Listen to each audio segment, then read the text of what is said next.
ang araw na ibinigay ng Panginoon upang sama-sama muli at pagsamba. Dapat lamang po na ibigay natin yung ating buong puso, pagpupuri at pasasalamat sa ating Panginoon. Ang Diyos na dakila at tapat sa ating buhay. Kaya tayong lahat ay tumayo at ating bigyan na malakas na palakpak ng Panginoon.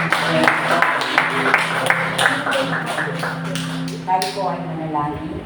Tingin po natin ang pagtubay ng Espiritu sa gawain po ng Panginoon sa umahan. Hallelujah. Hallelujah. Dakilang Diyos, makapangyarihan sa lahat. Diyos na tapat, mabuti, at di nagbabago. Diyos na laging laan sa amin.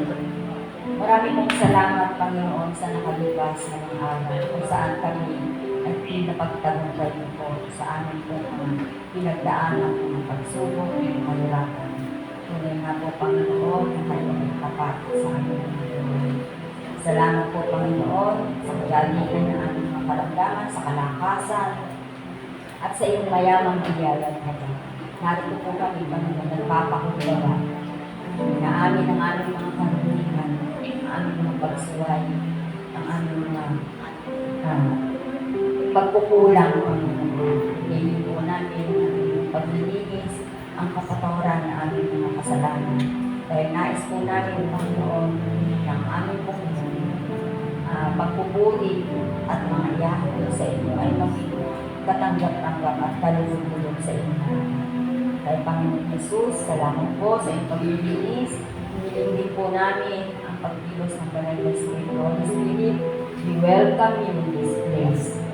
Kayo po ang siyang gumabay sa amin, mula ang isa hanggang matapos po ang gawain ng Panginoon. Basbasan mo po't pagpalain ang buong gawain.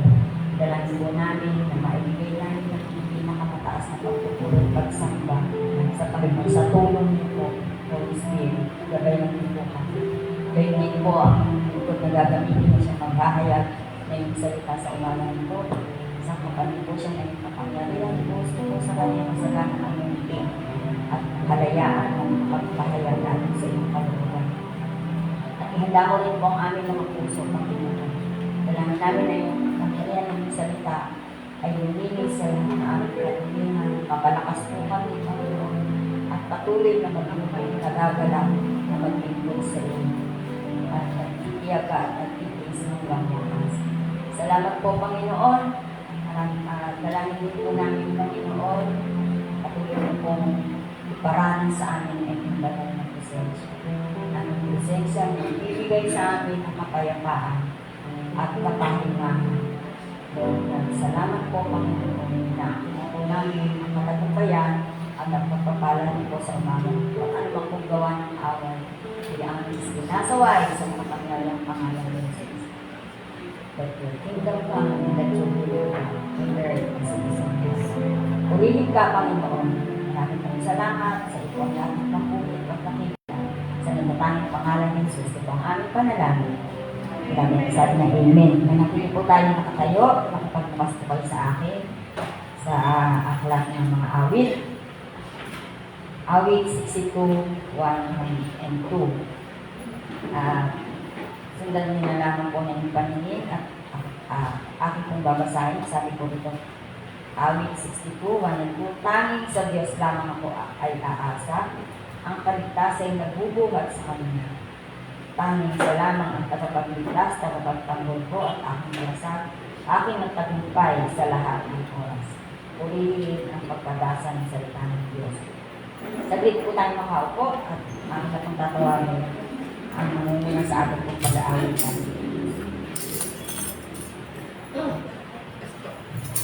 Amen. Hallelujah. Praise God. Tunay niya ang ating Panginoon ay tapat at napakabuti. Amen po ba? Kahit na napakarami natin pinagdadaanan ng mga pagsubok, mga problema, pangailangan, ang ating Diyos ay patuloy na, hallelujah, sinasamahan tayo, hindi tayo pinapabayaan, tayo laging iniingatan sa namang disgrasya. Amen po ba? Amen. Pati ang kalusugan natin, pinapalakas niya ating pisikal, lalo digit ang ating spiritual. Hallelujah. Marapat tama na siya ipurihan sa bahay. Amen po? Amen. Amen. Handa po natin ating puso kay isipan, tayo pala tayo magsitayo. Awilan na ating ang Panginoon na napakabuti. Hallelujah.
Panginoon.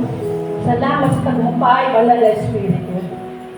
Pinapalakas mo aming panampalataya, aming Panginoon. Binubuksan mo aming spiritual na mata, aming pandinig, aming puso at kaluluwa. Pagpatuloy kami kumapit sa iyong mga salita, aming Diyos na buhay at makapangyarihan. Hallelujah. Patuloy natin purihin ang ating Panginoon. Nasayin natin kanyang banal na presensya sa ating kalalitraman. I just want to be where you are, my Lord, dwelling in your presence. I don't want to worship from afar, Lord, draw me near to where you are. I just want to be where you are, Jesus, in your dwelling place forever, my Lord. Take me to the place where you are. We welcome you, Jesus. I just want to be with you. I just want to be where you are. Dwelling in your presence, facing at your table, surrounded by your glory, yes, Lord. In your presence, that's where I always want to be, Jesus. I just want to be. I just want to be with you.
Abide in me, I pray. You are our good shepherd, Lord. Here I am longing for you more than anything, Lord. Hallelujah.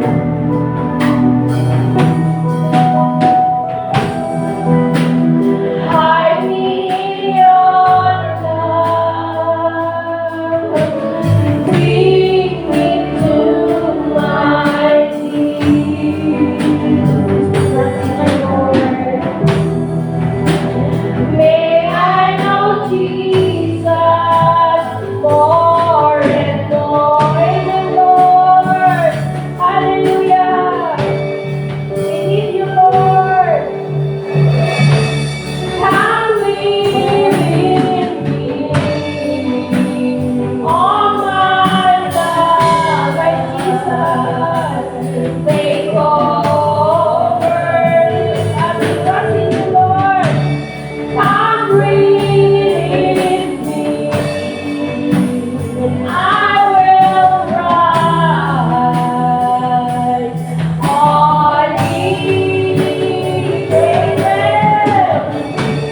Come live in me, Holy Spirit, all my life. Take over, Lord, take over. Baguhin mo kami, Panginoon. Come breathe in me, and I will rise on eagle's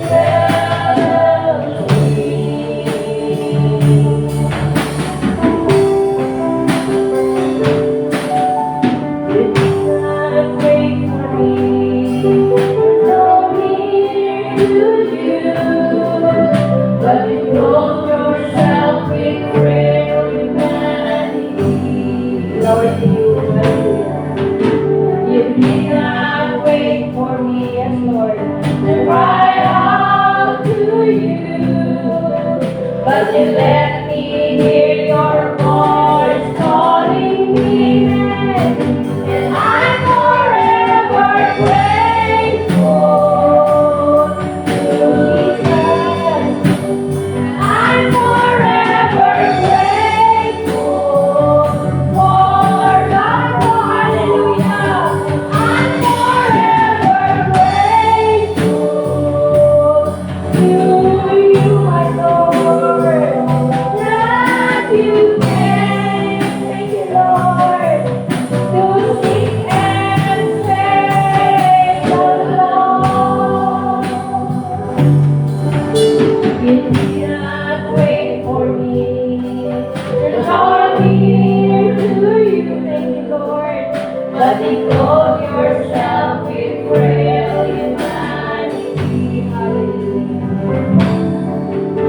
You did not wait for me to cry out to you, thank you, Lord, but you let me hear your voice calling me, and I'm forever grateful, hallelujah, to you, Jesus. And I'm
ating pagpatuloy at pagbibigay pa naman sa ating Panginoon bago ko po tawagin ang pagbibigay ng special number. Let us welcome po ang ating kapatid na newcomer po si Father Jonathan Baris. Namin po siya sa likod, mamaya po ating po siyang kamayan. Welcome po natin siya.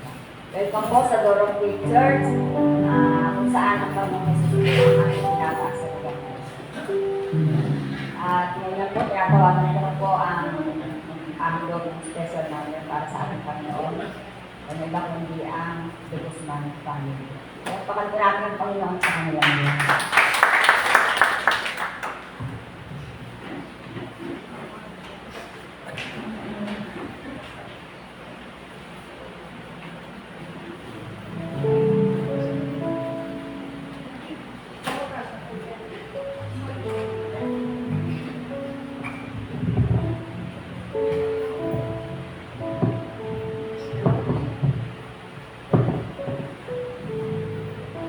Magandang umaga po. Ang aming aawitin po ay kahit na kubo.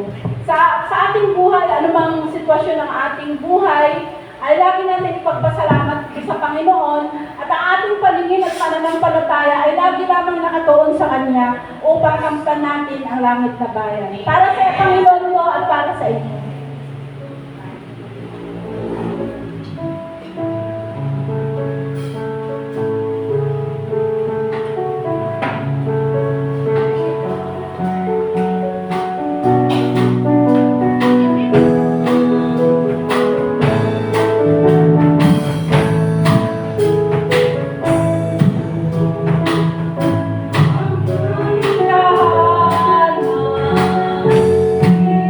Sa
ang Panginoon.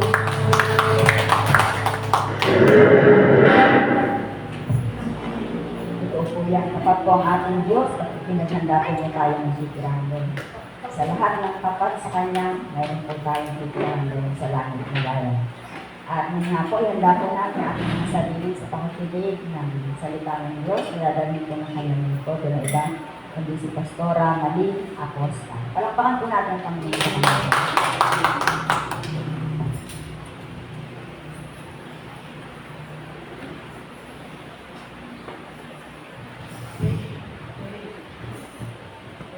Amen. Salamat sa Panginoon. Mabuti po ang Diyos. Amen. Salamat sa Diyos dahil nagkaroon muli ng pagkakataon na magamit niya. Isang pribilehiyo talaga na magamit ng Panginoon sa kanyang naway. Kaya sa bawat isa, patuloy tayong manangan sa banal na Espiritu. Amen? Kamusta po ang bawat isa? Tayo po ba ay mabuti? Amen.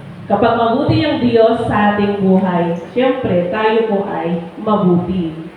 Amen po? Yun po ang isang katibayan ng isang Kristiyano. Hindi lamang sinasabi natin na mabuti ang Panginoon, kundi maging tayo mismong nararanasan natin. Amen?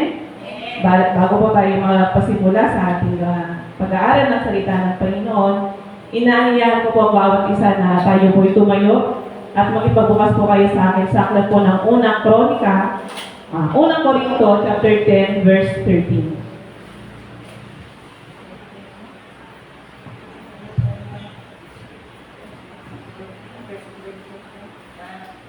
First Corinthians po, chapter 10, verse 13.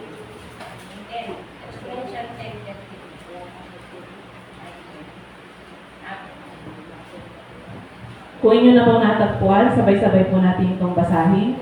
Sa unang Korinto, chapter 10, verse 13. Tayo pong lahat. Wala pang pagsubok na dumating sa inyo na hindi naranasan ng ibang tao. Tapat ang Diyos at hindi niya ipahihintulot na kayo subukin ng higit sa inyong makakaya. Sa halip pagdating ng pagsubok, bibigyan niya kayo ng lakas upang makayanan ito at ng paraan upang malampasan ito. Amen. Tayo po'y manalangin. Hallelujah. Pinupuri namin kayo, Panginoon. Dinadakilan namin kayo, O Diyos. Salamat, Panginoon, sa muli, Panginoon, na magamit, O Lord, sa inyong mga panggawain. Dalangin ko, Panginoon, kayo, O Diyos, na sumama sa amin sa mga oras na ito. Itago niyo nga po, O Panginoon, sa inyong mga likuran, O Lord. Kayo ang makita, kayo ang maluwalhati, Panginoon. Pagpalain niyo, O Diyos, ang mga salita niyo, Panginoon, na aming mapag-aaralan ngayong umaga na ito. Maging kalakasan nito, Lord, ng aming pamumuhay, ng aming spiritual na buhay, O Diyos. Tulungan niyo ang bawat isa sa amin na ito'y maunawaan at matanggap namin sa tulong at biyaya ng iyong kapapanan na Espiritu. Inakin namin, O Diyos, ang tagumpay ng iyong pagsama ng iyong banal na Espiritu. Salamat po sa pangalan ng Panginoong Jesus. Amen. Maaari na po tayo makakaupo. Kanina po ay kinamusta ko po kayo. Amen po. Dahil lagi ko po sinasabi ito kapag sa tinga mo po ay tumatayo, bihira po tayo nakikita-kita. Amen po. Kaya isang magandang bagay po na nagkakamustahan po tayo sa tuwing tayo po ay nagkikita. Naalala ko po kapag nagtuturo po ako sa mga bata tuwing Sunday school po. Bago po kami magsimula sa aming lesson, kinakamusta ko po sila yung buong linggo nila sa school. Ang dami po nilang kwento. Kaya masaya po magturo po sa children ministry. Hindi po sila sakit sa ulo kasi ugali po ng bata, maingay, makulit. Amen po. Kaya parang yung tiyaga natin, konting-konti lang. Pero katunayan po, napakasaya po kapag nasa children ministry ka. Bakit po? Mga bata po kasama natin. Kaya parang nagiging bata na rin po tayo. Kasi nagiging sama tayo sa kanila. Hindi naman pwede sila makisama sa atin, di po ba? Kaya tayo yung bababa doon sa kalalagayan nila para maabot natin sila. Kaya kinakamusta ko po sila nung mga nakaraang taon po. Sabi po nila, nung minsan po na kinamusta ko, sabi po nung isa pong bata po dun, ang hirap daw po ng nag-exam nila. Bata pa po yan. Pero hirap na sila sa mga exam. Kaya sila po ay kina-challenge ko po sa kanilang pag-aaral dahil maraming mga bata ngayon or mga kabataan na nawawalan ng interes sa pag-aaral dahil sa mga maraming kaabalahan, lalo na po sa mga gadgets. Amen po, sa mga kabataan. O hindi sa mga kabataan. Kahit sa mga nanay, tatay, nagiging abala tayo sa mga bagay na yun na hindi natin namamalayan. E di lalo na po sa mga bata kasi lagi nating pansinin kung ano yung mga kilos nila, kung ano yung mga galawan nila. Kaya dito, kina-challenge ko po sila na mag-aral sila ng mabuti. Yung lamang po naman po sa mga magulang, di ba? Yun po yung lagi nating ipinapayo sa mga anak natin na nag-aaral. Kaya dito po, para magkaroon sila ng mataas na grado, kailangan po natin silang encourage. Amen? Isa po sa aparat ko din po para magsumikap sila, sabi ko po, kapag nakuha niyo yung ganitong grado or yung average niyo sa ganitong quarter, bibigyan ko kayo ng regalo. Siyempre po sa mga bata, pag regalo, tuwang-tuwa po yan. Amen po? Kayo po, gusto niyo po ng regalo. Amen? Ang Panginoon ang magbibigay niyan. Kaya doon po, nagkakaroon po sila ng parang dahilan na mag-aral ng mabuti. At syempre po, kaya ako po, ayaw ko po magbitaw po ng mga salita sa mga bata kasi hindi ko na pwedeng gawin yun. Hihintayin yun ng mga bata. Pag hindi mo ginawa, sasabihin nila, sinungaling naman sila, sabi niya ganito, pero hindi naman. Di po ba? Ang ano po kasi ng mga bata, habang bata sila, natatanda nilang mga bagay-bagay. At hindi sila nakakalimot, yun po yun. Hanggang paglaki nila, hindi nila malilimutan yun. Kung nagtanim tayo ng kabutihan sa mga bata pa lamang, aanin tayo pagdating ng panahon. Amen po? Kasi kapag natandaan ka ng batang ito, ay, si ma'am ganito, kasi si sister na ganito. Binigyan ako ng chocolate noong panahon na parang gusto kong kumain ng chocolate. Or naging mabait siya sa akin. Mapagit naman po kapag matatandaan tayo ng batang sinungaling naman ito. Sabi niya, ganito, hindi naman niya ginawa. Di po ba nakakalungkot?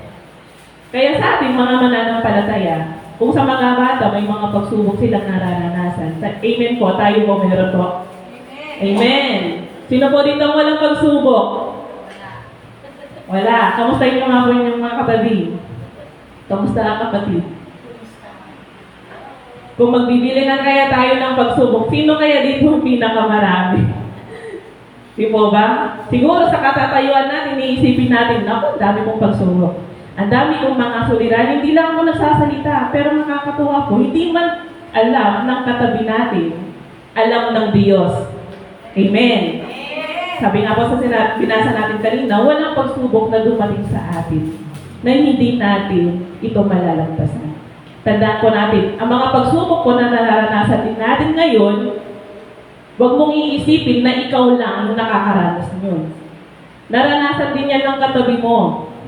Hindi lang siya nagsasalita. Amen po? Kaya dito po sa ating pag-aaral, paano tayo or paano dumadating yung pagsubok sa ating buhay? Kasi kapag nagkakaroon tayo ng pagsubok, hindi natin inaasahan po, di po ba? Biglang darating na lang, mga problema. Pero may mga dahilan kung bakit or paano ito dumadating sa buhay ng isang Kristiyano. Una po, is dahil sa ating mga kamalian at kasalanan. Kaya dumadating ang pagsubok sa atin dahil meron tayong mga pagkakamali o mga maling desisyon natin o mga nagawa nating kasalanan sa Panginoon. Kaya meron tayo pagsubok. Basa po tayo sa Galatians 6:7. Sa Galatians chapter 6, verse 7.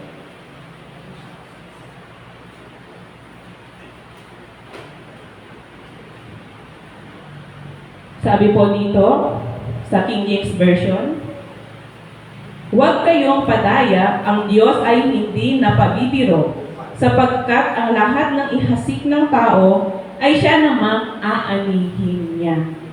Basahin ko po sa MBB version po.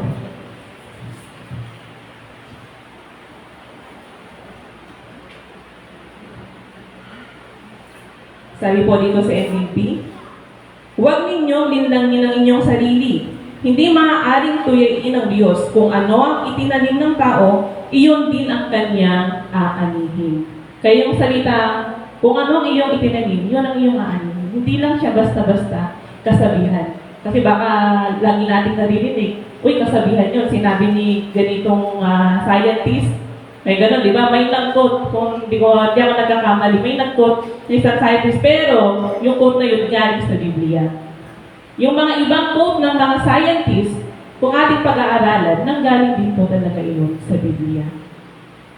Kaya dito po, mapapatunayan na kung ano yung inyong itinanim, iyon din yung inyong aanihin. Sino dito nagtanim ng mais? At ang kapag nung siya na ay nag-ani, naging palay na, di po ba wala?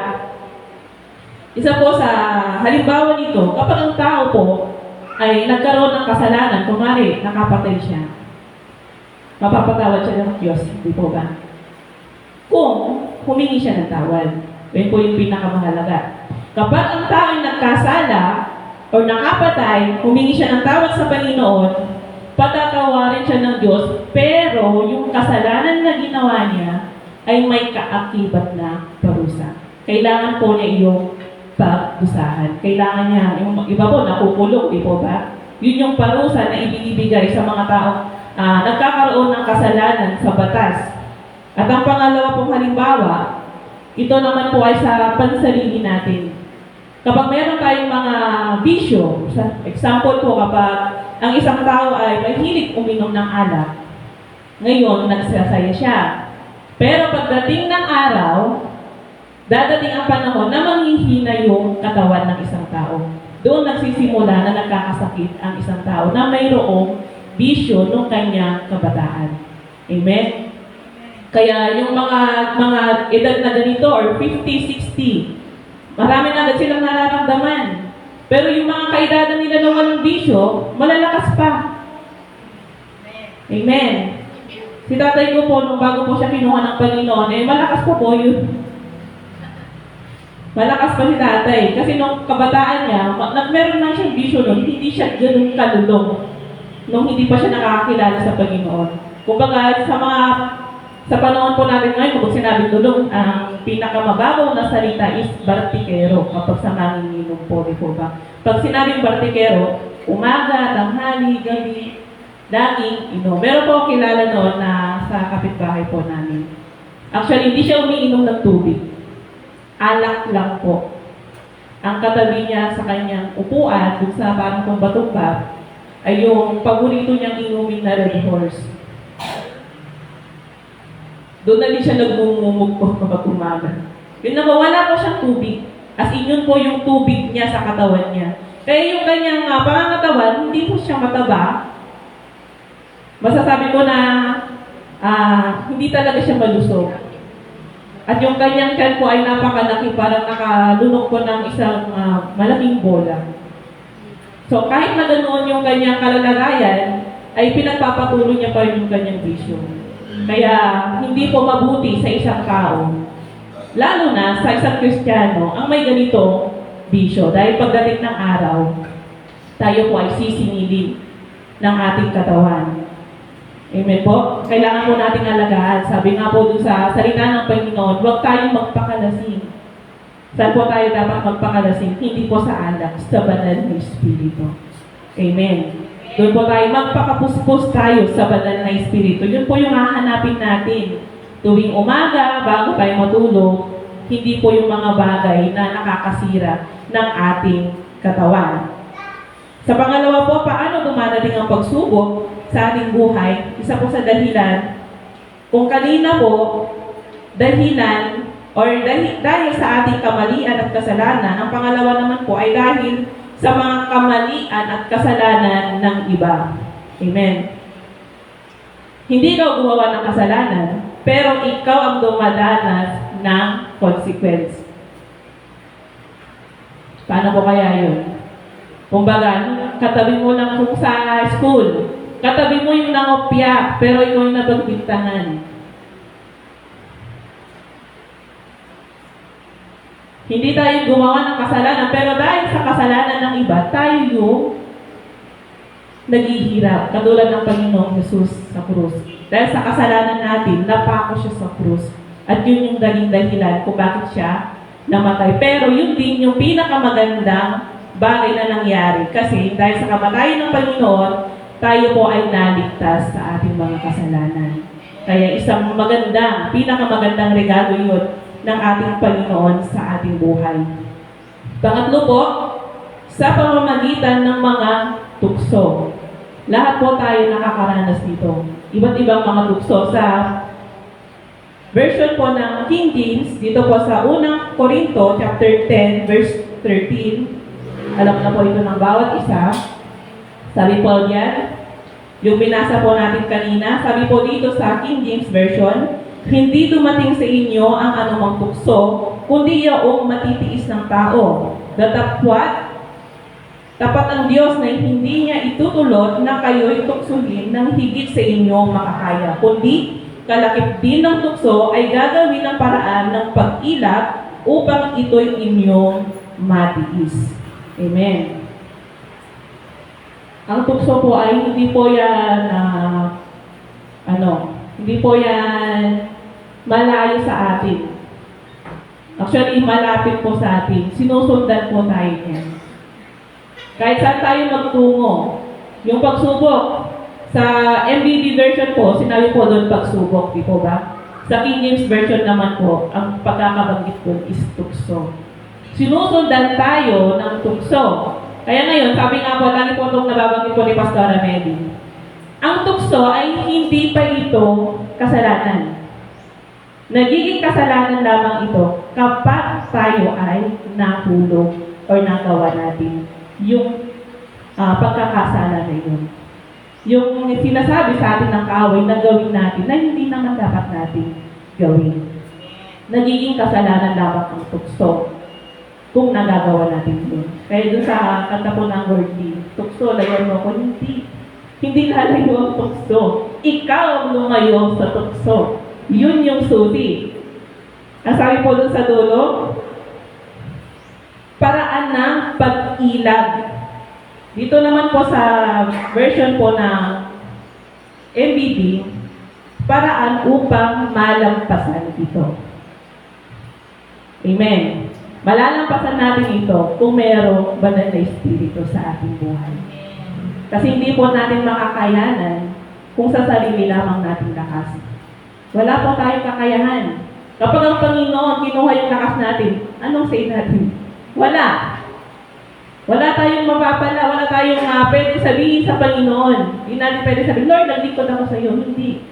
Ang pananampalataya din natin ng Diyos din yung nagbigay niyan. Kasi binigyan po tayo ng free will ng Panginoon. Nasa sa iyo yan kung susunod ka sa Panginoon o kung hindi.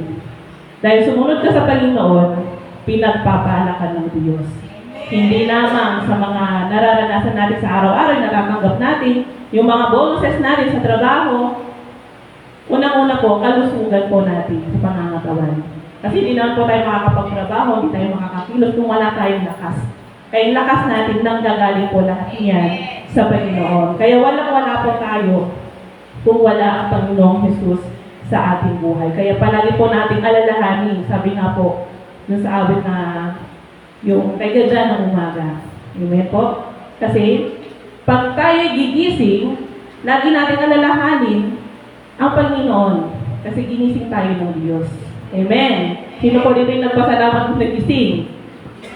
Amen. Salamat sa Panginoon. Kanina po umaga. Kalimutan ko muna Sunday.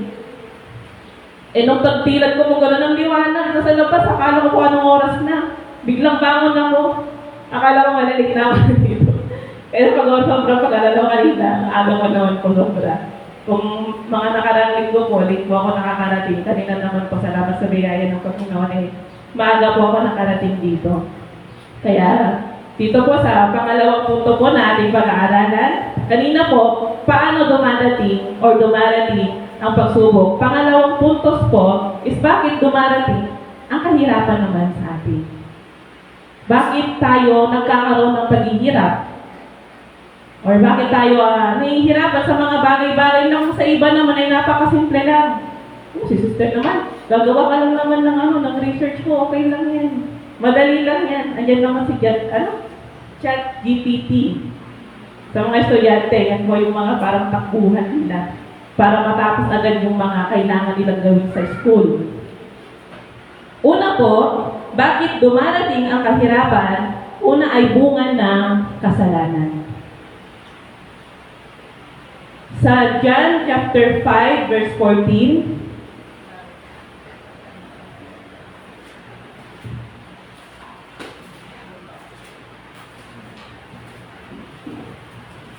sa John po, chapter 5, verse 14. Sabi po diyan, sa King James Version po, pagkatapos ay nasumpungan siya ni Jesus sa templo at sa kanya'y sinabi, narito ikaw ay gumaling na, huwag ka nang magkasala, baka mangyari pa sa iyo ang lalong masama. Sabi ng Panginoon. Ito po, kung babasahin po natin yung kwento po dito sa chapter 5, kung babasahin po natin mula 1 hanggang 18, ito po yung panahon po na meron po dito, basahin ko po sa verse 2. Sa lungsod na ito, malapit sa pintuan ng mga tupa, ay may malaking imbakan ng tubig na may 5 portiko. Kung tawagin ito sa wikang Hebreo ay Betsata.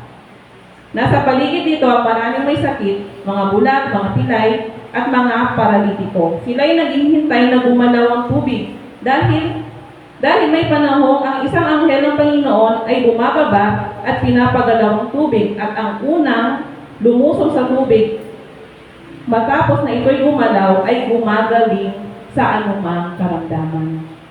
So, merong healing po doon sa lugar na yun. Yung tubig po, sa King James Version po, nasabi ko po doon yung tangke. Kapag yung tubig ng tangke na iyon ay gumalaw, di po ba kapag hindi natin ginagalaw yung tubig, walang pagkilos. Pero kapag ginalaw mo yung tubig na iyon, di ba nagkakaroon po ng alon? Nagkakaroon ng wave. Doon po daw po sa paligid po ng tubig na po yun, ay marami pong mga nakaabang na may mga sakit. Iba't ibang klaseng sakit. At dito po, nasabi po dito, merong panahon na bababa ang anghel ng Diyos. Hindi na po nila totally na makikita yung anghel. Yung tubig po, hinihintay nila gumalaw. At kapag gumalaw yun, ibig sabihin, ginalaw po yun ng anghel ng Diyos. At kapag gumalaw, mag-uunan silang lulusong. Kaya pag nahuli ka sa paglusong, tapos bulag ka pa, hindi mo na nakita, hindi ka na makakaahon, wala nang tutulong sa'yo. Kapag sino ang unang lumusong doon, siya ang makakatanggap ng kagalingan.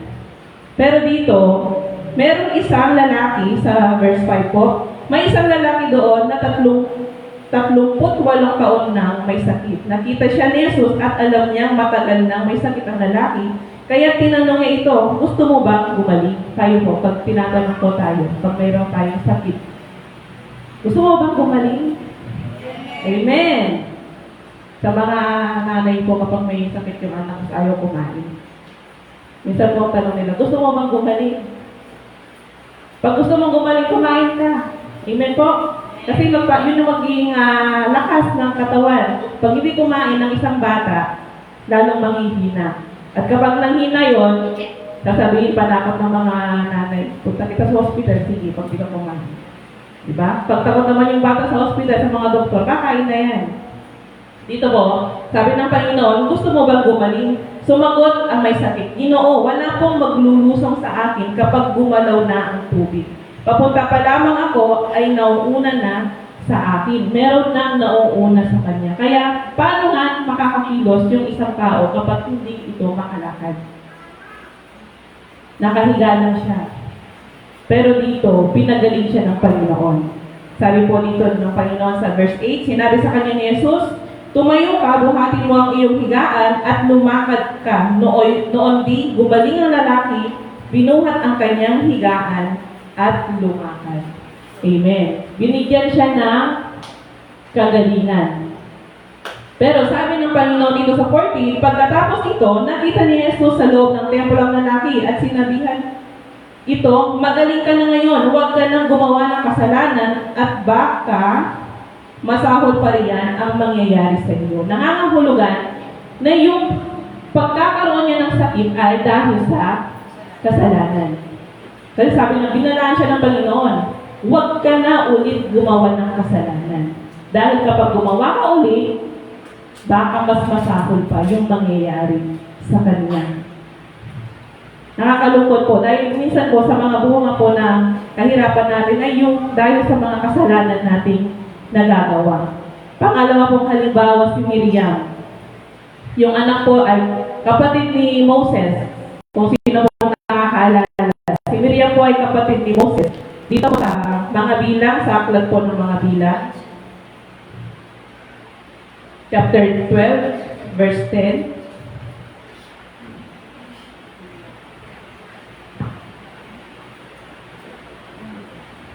Sabi po dito, nang mawala na ang ulap sa ibabaw mo ng toldang tipanan, si Miriam ay nagkaroon ng maputing sakit sa balat na parang ketong. Nang makita ito ni Aaron, sinabi niya kay Moses, kapatid ko, huwag mo sana kaming parusahan dahil sa aming kamangmangan at kasamaan. Bakit po nagkaroon po ng sakit dito si Miriam?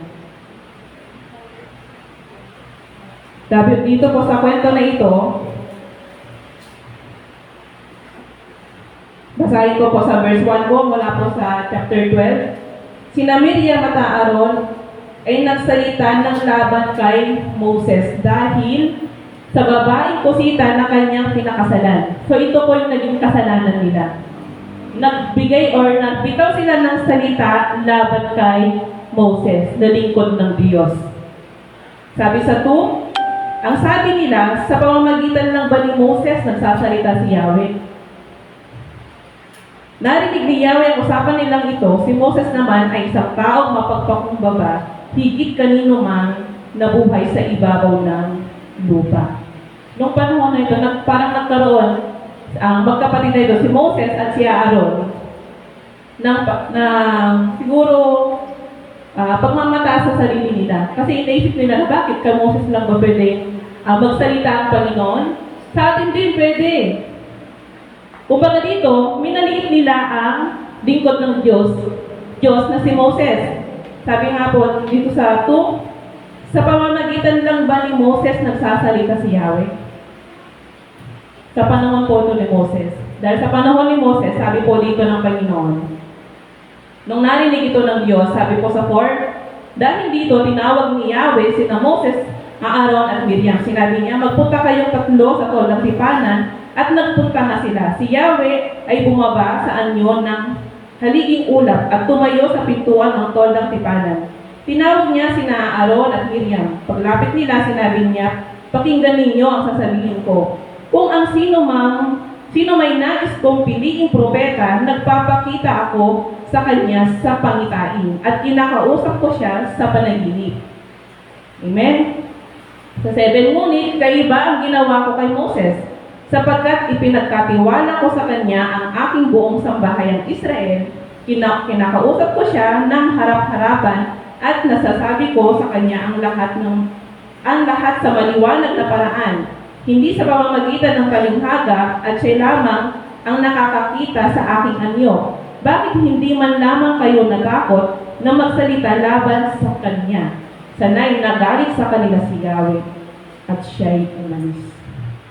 Kaya ayaw ng Panginoon na nagkakaroon tayo ng mga hindi magagandang salita sa likod ng Diyos.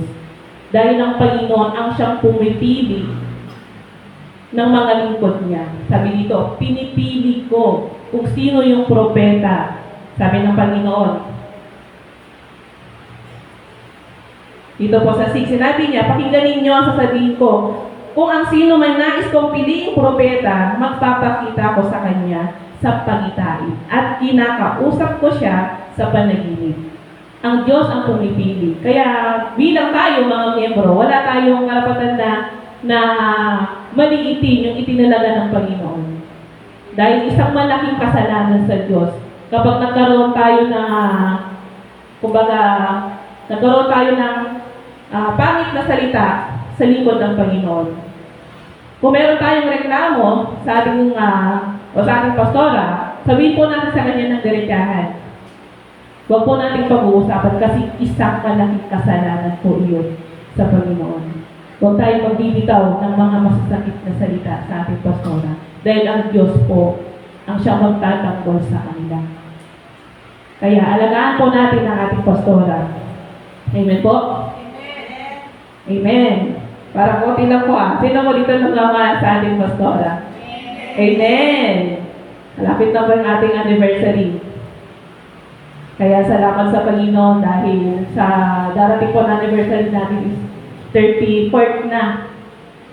Ang napakatagal na halos malapit-lapit sa edad namin ni Pastora Mary. Yung ito pong church natin.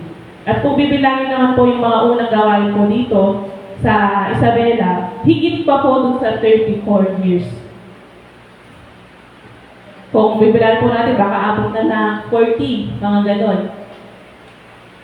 Ngunit salamat sa Panginoon dahil tayo po ay tinawag ng Panginoon. Binigyan niya po tayo ng katalinuhan.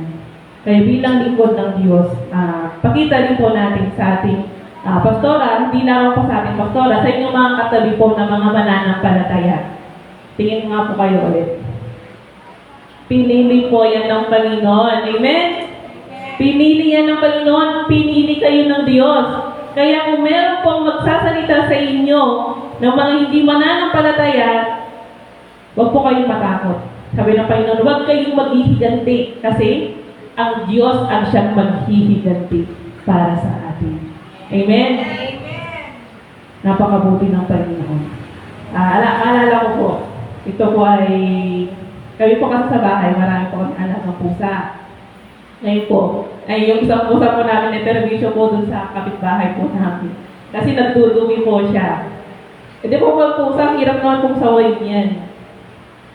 Eh yung kapitbahay po namin ay kilala po kasi dun sa looban na na balaway. Kaya parang nakakatakot po kung magkipag-usap po sa kanila kasi baka awayin tayo. Tayo po mga siya, hindi po kami sanay na magkipag-away. Yun po. Kaya nung time po na yun, nagre-reklamo siya yung pusa nyo, baka anong magawa ko dyan kapag hindi nyo kukunin. Kasi isip ko po na yung pusa, hindi ko pa alam kung sino doon. Alam na itatali ko silang lahat. Eh hindi ko, naawa ko sa pusa pag tinatali kasi parang wala silang kalayaan. Sabi ko po, baka hindi yun yung pusa namin. Eh meron po kami pusa doon na maliit. Siya po pala yung pumupunta po doon lagi. Eh nahuli po niya minsan. Nung pag-uwi ko po sa bahay gabi, eh nakatali na ko isa sa namin sa akin ni nanay. Sige ganito, ito, baka daw nang magawa niya sa pusa natin. Siyempre po, pusa ko po yan. Siyempre mahal po yung pusa. May mga alagang hayop po sa bahay. Di mo ba, napakahalaga po sa atin ng mga alaga natin.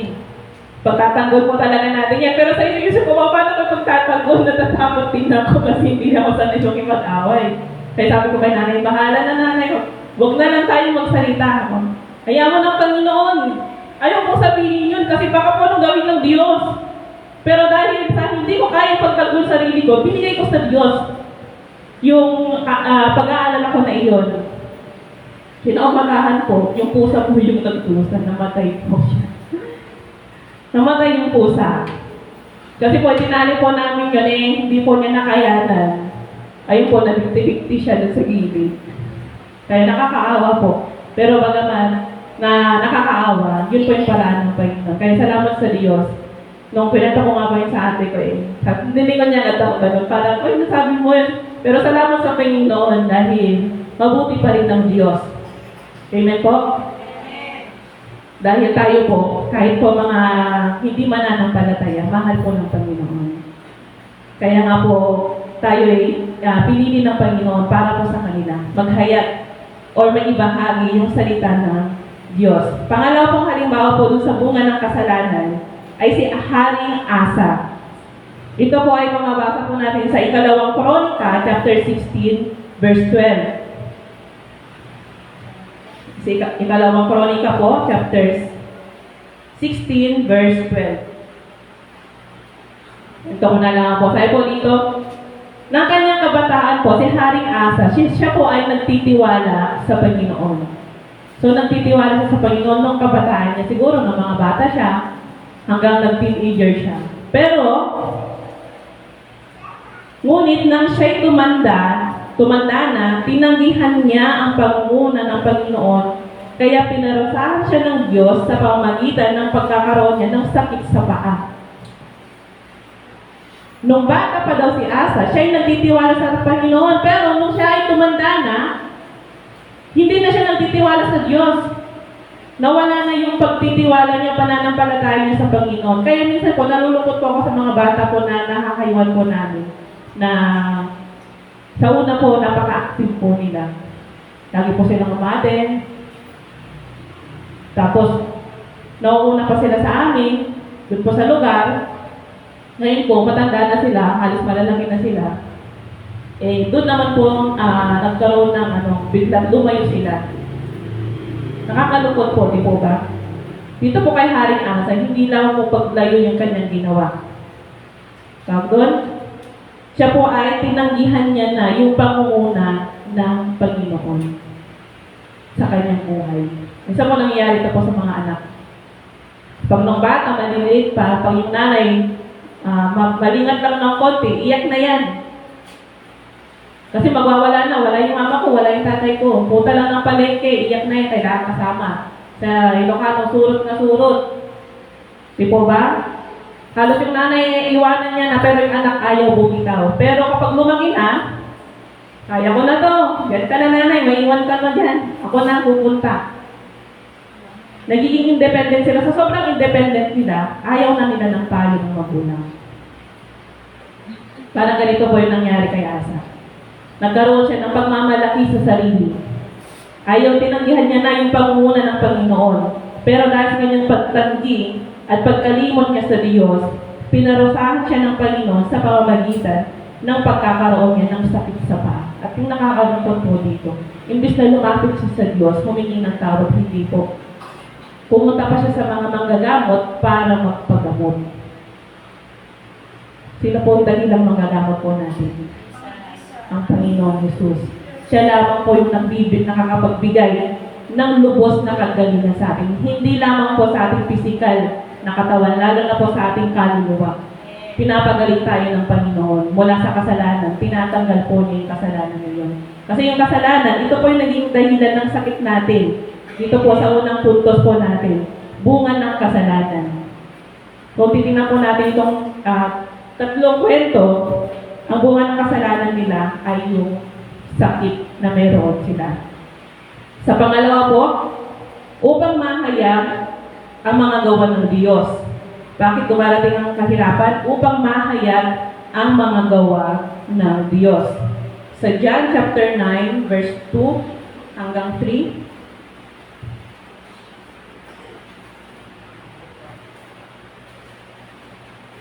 sabi po dito, tinanong siya ng kanyang mga alagad, Rabbi, sino po ang nagkasala at ipinanganak na bulak ang lalaking ito? Siya ba o ang kanyang magulang?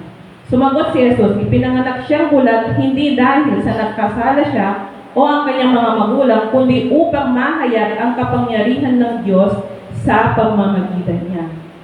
Yan po. Baka isipin niyo po pag nagkasala po yung kapatid natin. Baka isipin niyo po, ay nagkasala si sister, nagkasakit si brother, nagkasakit si sister, baka nagkasala siya. Baka may nagawa siyang kasalanan. Huwag po natin iisipin yon. Bakit po? Sabi ng Panginoong Jesus dito,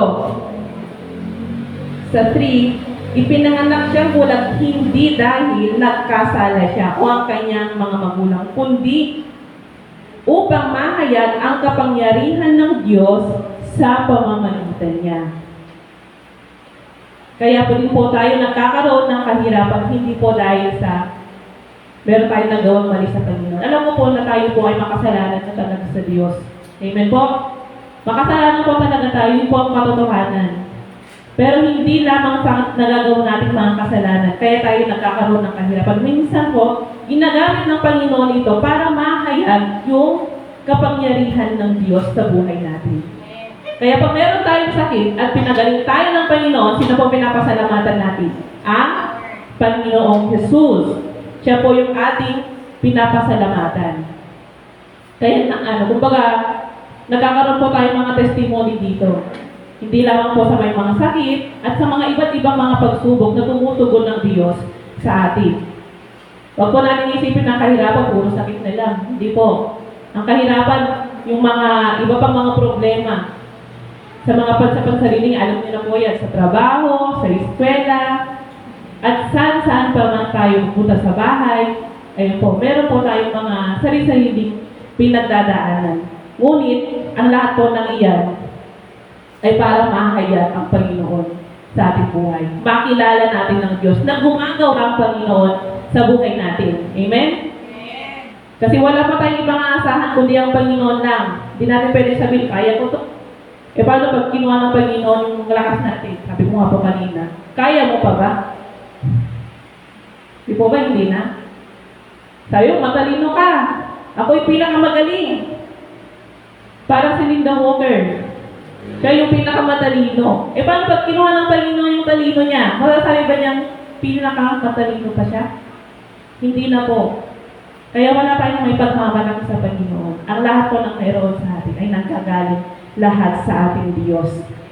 Isa pa po, para sa kaluwalhatian ng Panginoon. Sa John chapter 11, verse 4. Sabi po niyan, ang sakit na ito ay hindi sa ikamamatay, kundi sa ikaluluwalhati ng Diyos. Ito po yung si Lazaro, nung siya po ay nagkasakit at namatay.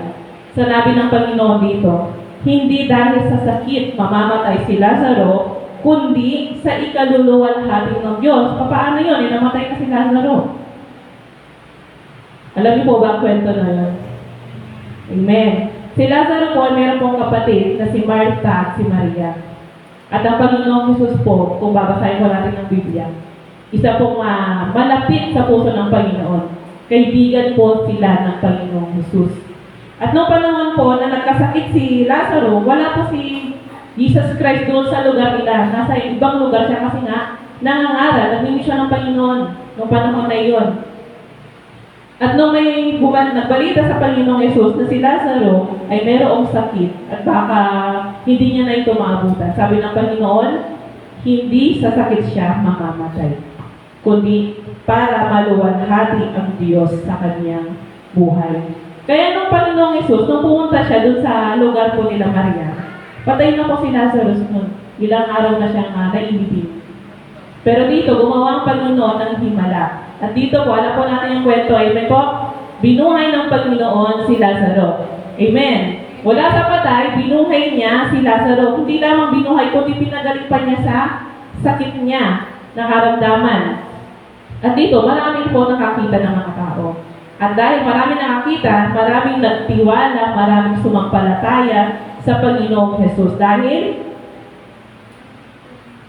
yun po yung kalooban ng Panginoon para mahayag po yung kanyang kapangyarihan. Maluwalhati natin ang Diyos sa ating buhay. Nais po ba natin maluwalhati ang Panginoon sa ating buhay? Amen. Amen. Patuloy lang po tayo maglingkod, magtiwala sa ating Diyos. Sa ikaapat po, dahil sa paggawa ng kaaway, kaya dumarating ang kahirapan sa atin. Pero ito po yung paggawa ng kaaway, ayon din po ito sa pahintulot ng Diyos. Isang example po dito, si Hope. Kung alam po natin yung buhay ni Hope, siya po ay lingkod ng Panginoon. Siya po ay pinakamayaman sa kanilang lugar. At siya yung, kaya siya pinakamayaman, hindi lang marami siyang ari-arian, siya po yung pinakamaraming tauhan or mga alipin. Tapos meron pa siyang 7 anak at 3 anak na babae. 7 anak na lalaki, 3 anak na babae. At napakagaganda at mababapo sila. Amen po. Tingin ako kayo sa katabi niyo. Yan. Yan po yung mga gawa ng Panginoon. Sabi ko nga po sa mga bata, kawalis tayo ng Diyos, kamukha tayo ng Panginoon. Titingin sila sa mga katabi nila. Ma'am, di naman kayo magkamukha eh. Oo nga naman, di tayo magkamukha, no? Pero, magkamukha tayo sa katangian ng Panginoon. Amen? Nais ng Diyos na ba ikamukha natin siya sa kanyang katangian. Yun po yung pinaka po doon, kabanalan ng Panginoon. Nais ng Diyos na maging banal tayo katulad niya. Amen po? Yun po yung kay Hope po, balik po tayo kay Hope. Siya po yung pinakamayaman. Kaya dito, kung ating pong babasahin po yung kwento po ni Hope. Naaga po ba? Naantok na po ba kayo? Amen. Salamat sa Panginoon. Dito po, sa kwento po ni Job, si Satanas po, mayroon po isang araw na yung mga anak ng Diyos ay humarap kay Yahweh doon sa langit. Akalain niyo po, kasama si Satanas doon sa langit. Sa pagharap sa Panginoon. Baka hindi po kayo maniwala, basahin po natin. Dito po sa Job, chapter 1, verse 6. Sabi po dito, dumating ang araw na ang mga anak ng Diyos ay humarap kay Yahweh at naroon din si Satanas. Tinanong ni Yahweh si Satanas, ano ba ang pinagkakaabalahan mo ngayon? Nagpabalik-balik ako sa lahat ng sulok sa daigdig, sagot ni Satanas. Napansin mo ba ang lingkod kong si Job? Tanong ni Yahweh. Wala siyang katulad sa daigdig, mabuti siyang tao, sumasamba sa akin at umiiwas sa masamang gawain, sabi ng Panginoon. Diba? Pinagmamalaki ng Diyos si Job. At dito, sabi sa 9, sumagot si Satanas, sasambahin ka pa kaya ni Job kung wala na siyang makukuha or nakukuha mula sa inyo? Inaalagaan mo siya, ang kanyang pamilya at ang lahat ng ari-arian niya. Pinagpapala ninyo ang lahat ng kanyang gawin at halos punuin ninyo ang kanyang kayamanan ng buong lupain. Subukan ninyong alisin ang lahat-lahat sa buhay niya at harap-harapan niya kayong susumpain. Parang sigurado pa si Satanas kung panahon na ito. Nasusumpain daw siya ni Job kapag tinanggal ng Panginoon ang lahat ng meron sa kanya. At nangyari nga, kasi pinahintulutan ng Panginoon, sabi sa 12, sinabi ni Yahweh kay Satanas, kung gayon gawin mo ng lahat ang gusto mong gawin sa kanya, huwag mo lamang siyang sasaktan. So may pahintulot ang Panginoon. Nakakalungkot po, kung titignan po natin sa side ko, sa isang araw lang po, nawala po sa kanya ang lahat. Nawala sa kanya yung mga alaga niyang hayop, namatay yung mga tauhan niya. Hindi ko na po babasahin, napakahaba po kasi. Maaari niyo na po basahin po dito kung wala po sa verse 13 hanggang 22 ng chapter 1 po ng Job. Hindi lang nawala yung kanyang ari-arian, namatay kanyang mga tauhan, ganoon din po yung kanyang mga anak. Di po ba napakasakit po yun sa isang magulang na mawalan lang ng isa, sobrang sakit na po, di po ba? Mawalan pa ng ilan yun? 7, 10, sabi natin. Sobrang hirap po. Pero dito po, sa 20, sabi po dito, ang ginawa po ni Job, tumayo si Job, pinunit ang kanyang damit at nag-ahit ng ulo. Pagkatapos, nagpatira pa siya at sumamba sa Diyos. Ang sabi niya, hubad akong lumabas sa sinapupunan ng aking ina, hubad din akong babalik sa lupa. Si Yahweh ang nagbigay, si Yahweh rin ang babawi. Purihin si Yahweh.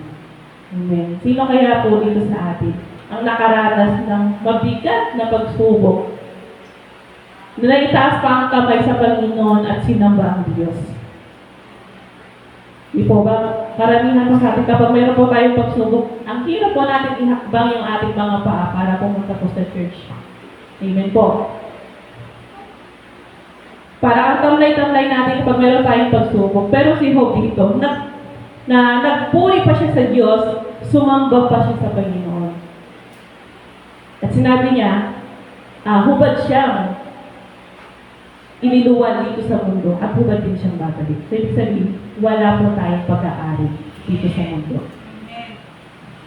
Kung ano po meron sa atin ngayon, kung ano po yung mga blessing natin natatanggap, ang lahat po ng yan ay bonus po talaga ng Panginoon sa atin. Hindi po natin masasabi sa atin. Pahiram lang po ng Panginoon sa atin yan. Amen po? Kaya kapag may pinahiram sa atin ng Panginoon, una po, alagaan po natin. Huwag po natin itong sasayahin. At maging daan po tayo ng pagpapala. Hindi lamang po ito sa mga pinansyal, sa mga material na bagay. Lalo na po, yung pinagkaloob sa atin ng Panginoon na talino sa salita ng Diyos. Amen po? Kung tayo po ay kinikilos ng Panginoon na ikaw po ay maghayag or mag-share ng salita ng Panginoon sa inyong mga katrabaho, gawin po natin ito para wala po tayong pagsisisihan sa huli. Kasi pag naramdaman mo na kumilos ang Panginoon, gawin mo ito kasi hindi mo ginawa. Pagsisisihan mo, maaalala mo yung lagi. Di ka man magkwento, pero sa iyong sarili. Parang nakakaroon ka ng pagsisisi talaga. Kaya pag mayroon mong sinabi ang Panginoon, hindi po natin alam kung paano po natin gagawin. Ang banal na Espiritu ang magtuturo po sa atin kung ano po yung dapat natin gawin. Amen po? Amen. Salamat sa Panginoon. Ang pangatlong puntos po, may layunin po yung kahirapan na ito. Hindi po ito basta-basta na ating nararanasan. Minsan pa po, ito pa po yung mga patunay natin. Kaya tayo nakakaroon ng kahirapan. Isang patunay na tayo yung mga anak ng Diyos. Ang isang Kristiyano, hindi mo masasabi na ikaw ay talagang kumpletong Kristiyano ka kapag wala kang nararanasan na pagsubok. Kasi normal po sa isang Kristiyano, sa isang mananampalataya ng Panginoon, ay nakakaranas ng pagsubok. Nakakaranas ng pagtutuwid. Amen po? Tinutuwid tayo ng Panginoon. Sabi po dito sa Hebreo 12:8, datapwat kung kayo'y hindi pinarurusahan, ang pawang nararanasan ng lahat, kung kayo'y nga, mga anak sa ligaw kayo, at hindi tunay na anak. Sapagkat ang tunay na anak, yun lamang po yung dinidisiplina po natin. Amen po? Didisiplinahin mo ba yung anak ng kapitbahay mo pag nandiyan naman yung nanay niya? Hindi po ba hindi? Andiyan naman yung nanay niya, si nanay niya na lang magdisiplina. Kaya, makikita dito, kapag ikaw ay tunay na anak, dinidisiplina ka ng iyong magulang. Kaya tayo mga mananampalataya, kapag nakakaroon tayo ng pagdidisiplina ng Panginoon sa pamamagitan ng mga lingkod niya na ginamit niya dito sa lugaring ito. Kunwari, kinokorek tayo ng ating pastora, pagdidisiplina po yun. Or sister, huwag kayo nang gagawin to. Or mali itong ginagawa mo. Pagdidisiplina po yun ng Panginoon sa atin. Sa pamamagitan po ng lingkod na ginagamit ng Panginoon sa buhay natin. Kaya magpasalamat tayo. Huwag tayo magkaroon ng pagtatampo. Baka pag tayo na pagsabihan ni Pastore, nagkaroon pa tayo ng pagtatampo. Ibig na magpasalamat tayo kasi salamat sa Diyos dahil dinidisiplina. Merong nakakapansin sa kamalian natin. Amen po? Magpasalamat po tayo. Huwag tayong magpasalamat na walang nakapansin sa kamalian natin. Tutuloy-tuloy natin yung kasalanan natin. Hindi po. Magpasalamat po tayo kapag nakita po yung kamalian natin. Ibig sabihin, ang mata ng Panginoon ay nasa iyo. Amen po? Nakatingin ng Diyos sa iyo. Mahal ka ng Panginoon. Kaya ayaw kanyang mapahamak. Kaya kanya dinidisiplina. Kasi isang patunay po yun na tayo po ay mga anak ng Panginoon. At ang pagdidisiplina ay isang pakinabang. Kapag may kahirapan tayo, pakinabang yun. Paano magiging pakinabang? Nahihirapan na nga ako, may pakinabang pa rin. Totoo po, may pakinabang ang mga kahirapan, mga pagsubok. Bakit po? Doon tayo pinapalakas ng Diyos. Amen? Sabi po sa... Basahin po natin dito sa ano po.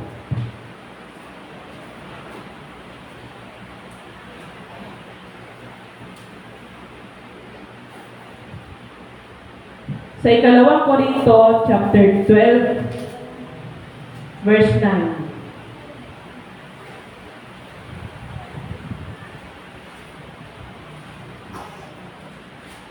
Ikalawang Korinto, chapter 12,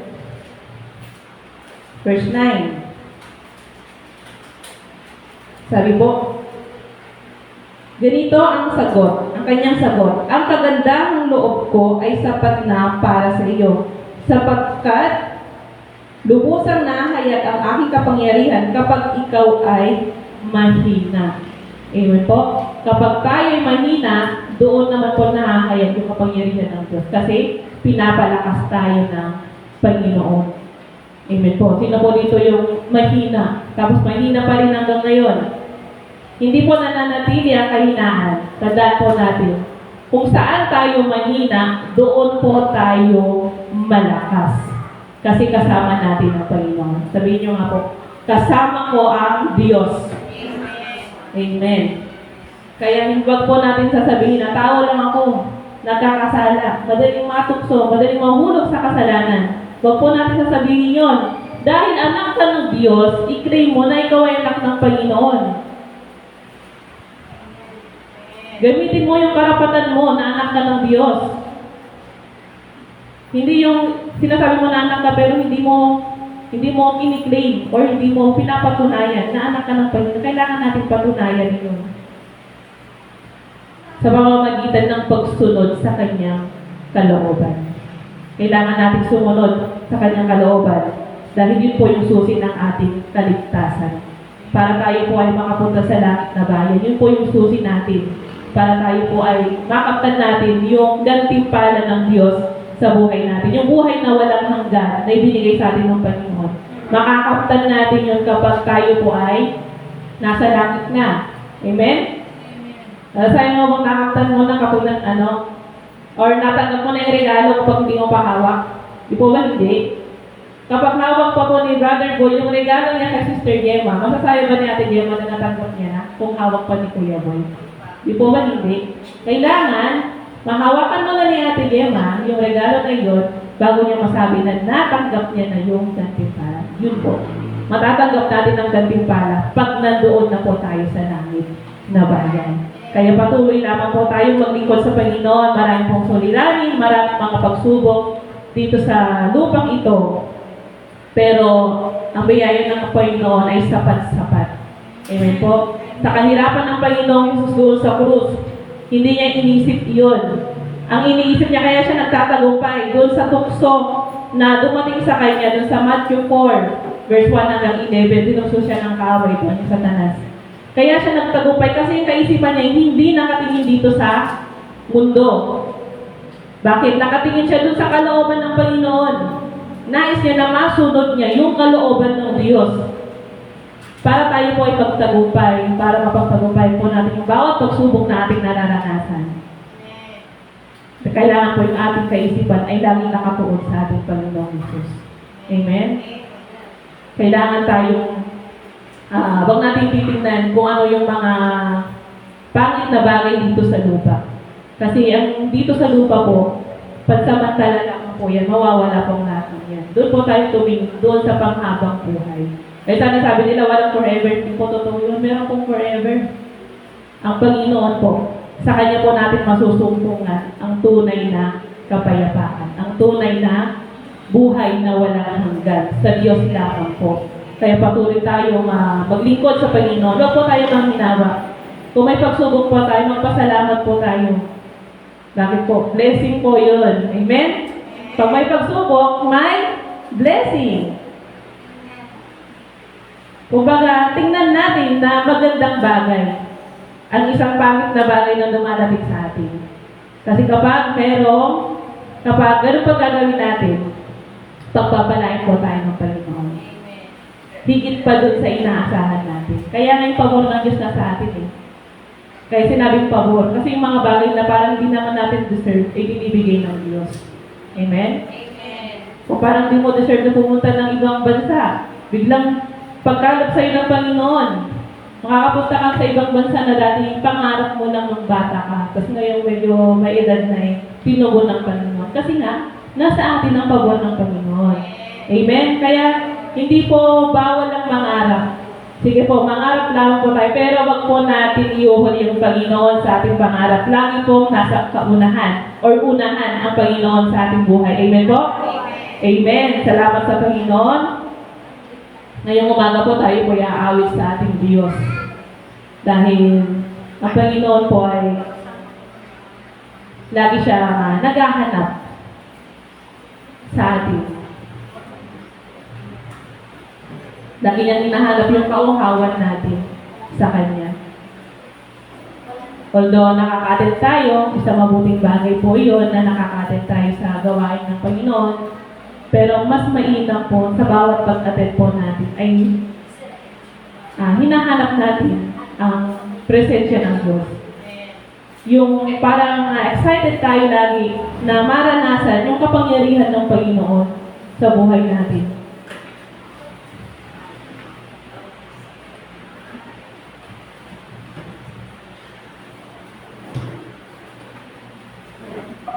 Sa bawat suliranin po nating nararanasan, ang Diyos po ay laging nandyan. Tinutulungan po tayo sa ating mga pagsubok.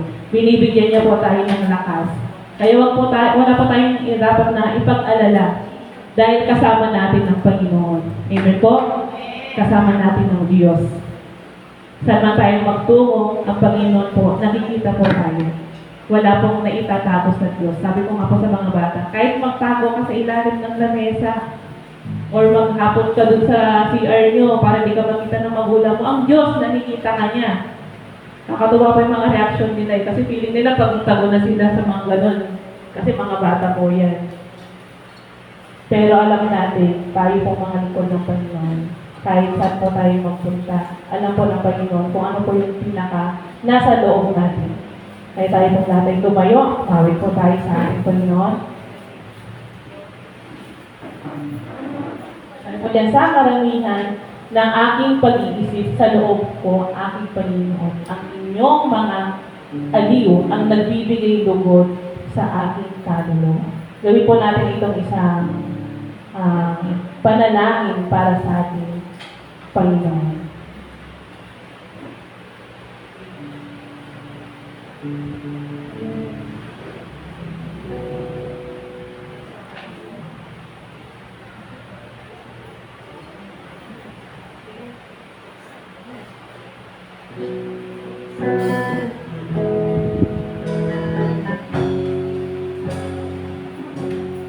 Sa karamihan ng aking mga pag-isip sa loob ko, aking Panginoon,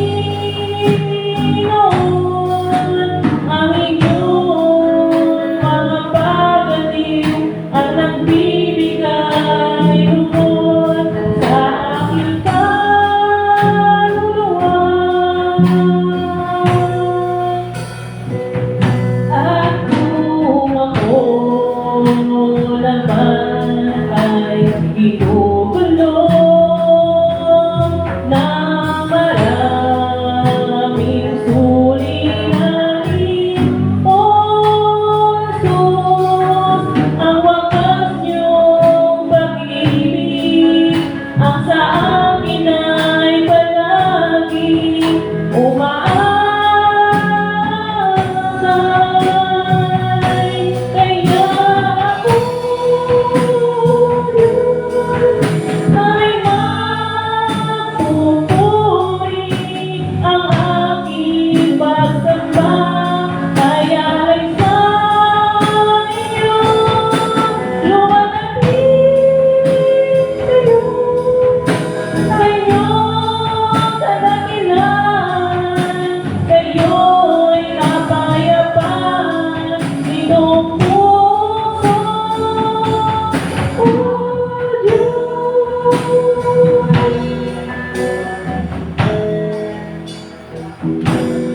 Sa karamihan ng ating mga pag-iisip sa loob ko, aking Panginoon, ang inyong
ng papuri ang Panginoon.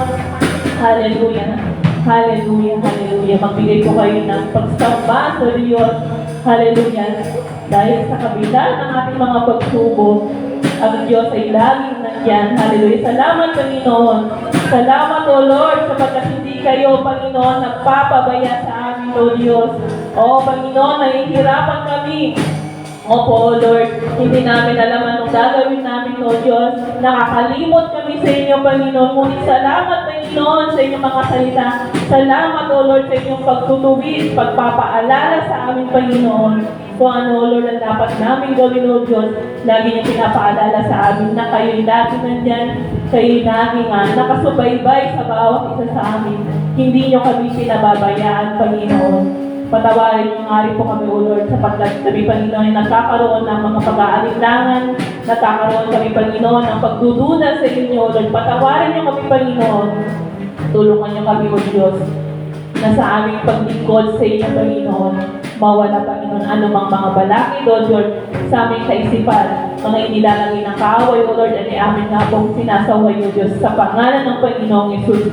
Kayo, O Diyos, ang siyang magtagumpay sa buhay ng bawat isa, sa mga kapatiran, Panginoon, na naririto, O Lord, nalalaman niyo, O Diyos, ang kanilang kalalagayan, Panginoon.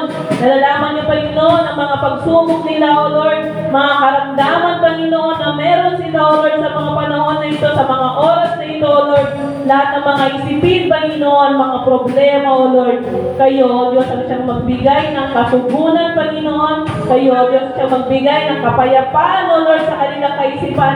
Tanggalin niyo, Panginoon, ang anumang takot, O Lord, na ilalagay ng kaaway, O Lord, sa puso nila, O Lord Jesus. Hallelujah, hallelujah. Salamat, Panginoon. Magtagumpay kayo, Panginoon, sa buhay ng bawat isa. Kayo, Diyos, ang siyang patuloy namin, Panginoon, na aasahan, O Lord. Magtitiwala kami sa iyo, Panginoon, sapagkat alam namin, O Lord, na kayo'y lagi nandyan, O Lord. Lagi kayo nandyan, hindi kayo nagpapabaya, O Diyos. Salamat, Panginoon, sa inyo po ang lahat ng pinakamataas na papuri, pagdakila at pagsamba sa pangalan ng Panginoong Yesus. Amen. Bigyan po natin ng isang palakpak ng ating Panginoon.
Ibigay sa Panginoon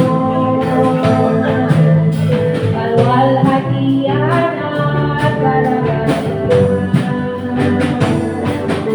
Magalog sa Panginoon, banal ang lugar na pagsamba. Ang Diyos ay dakila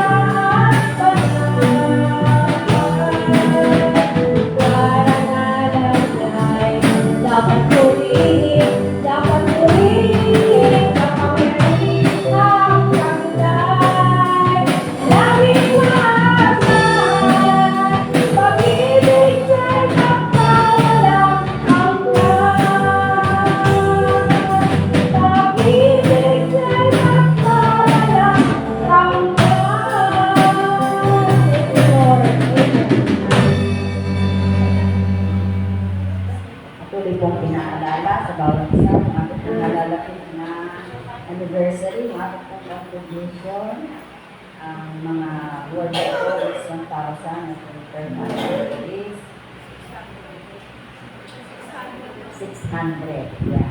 At ang ating pong mga gawain, patuloy po hindi kaya ng bawat isa na ating pong daluhan. Magbabasa po natin sa ating screen yung ating pong mga gawain. Daluhan po natin ito mga kapatid. At tinatawagan ko rin po yung mga nag-celebrate ng birthday ngayong buwan ng April. Maaari po tayo ay pumarin po sa harapan para tayo po ay maipanalangin. Magiging nagdiwang po ng mga wedding anniversary. Meron po bang nagdiwang ng kaarawan? Dito po. Punta po kayo sa harapan. Iniluyan ko po si Pastor Samuel para po panalangin.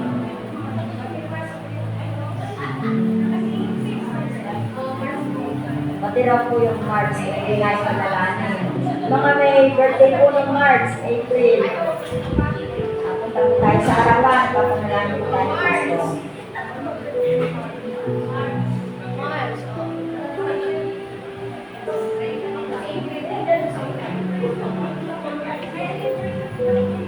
Amen. Natawagan ko rin si Pastor Linda. Kasi noong April 10, wedding anniversary po namin. Nakalimutan ko na akong batiin eh.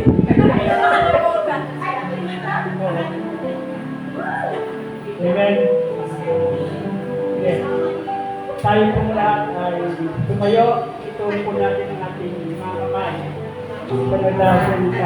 Hallelujah. Purihin kayo, Panginoon. Napakabuti niyo, Panginoon, sa bawat buhay po natin. Kayo ang Diyos na tapat at makapangyarihan sa lahat. Kaya sa umagang ito, Panginoon, dinadalangin ko po ang mga nag-birthday, nag-arawan, nag-birthday, Panginoon, o Diyos, mula ng March at saka April, Panginoon. Tinataas ko po ang bawat isa sa umagang ito. Batid niyo po ang laman ng puso ng bawat isa. Salamat sa mga buhay na patuloy na ibinibigay niyo po sa bawat isa po sa kanila. Kaya sa umagang ito, anuman po ang nasa ng puso ng bawat isa, kayo po ang magpada kami. Kayo ang nakababatid ng kanilang nasa ng puso po nila. Nataas ko po, Panginoon, si Brother Junior, si Irene, si Gemma, at Brother Robinson. Nataas ko po sila. Yung Christian, Panginoon, nataas ko po, Panginoon, ng bawat isa. Kayo po, O Diyos, siyang patuloy na manguna, maghari, Panginoon, sa bawat isa po sa kanila. Napakabuti mo, Panginoon, sa buhay po nila. Kaya ang dalangin po namin, ang pagsama at ang paglukog, Panginoon, ng iyong banal na Espiritu sa bawat isa po sa kanila. Maghari kayong patuloy. Salamat sa tagdagitad na patuloy na ipinagkaloob niyo, Panginoon. Ngayon din si Elnita pa na tinataas ko rin po siya. Hallelujah. Purihin kayo, Panginoon. Sambahin kayo sa Espiritu at sa katotohanan. Paggalian niyo po ang bawat isa po sa kanila. Purihin kayo. Sa iyo po ang lahat ng kapurihan, kaluwalhatian, sa pangalan ng aming Panginoon Jesus at tagapagligtas. Amen. Happy birthday sa bawat isa po sa kanila. Purihin po ang Panginoon. Kaya sa umaga ito, tayo po ay magtatapos na po sa ating gawain. Hallelujah. Purihin kayo, Panginoon. Sambahin kayo sa Espiritu at sa katotohanan. Salamat sa pangunguna niyo po sa aming gawain. Sa umagang ito, pagpalain niyo po ang iyong anak na nagayag ng iyong salita. Anumang po nasa ng puso niya, kayo magpada. Purihin kayo, Panginoon. Sambahin kayo. Sa iyo po ang lahat ng kapurihan, kaluwalhatian sa pangalan ng aming Panginoon Jesus at tagapagligtas. Amen. Amen. Ito po ang ating gawain. Meron daw practice, kaya magmamadali tayo. May practice po tayo.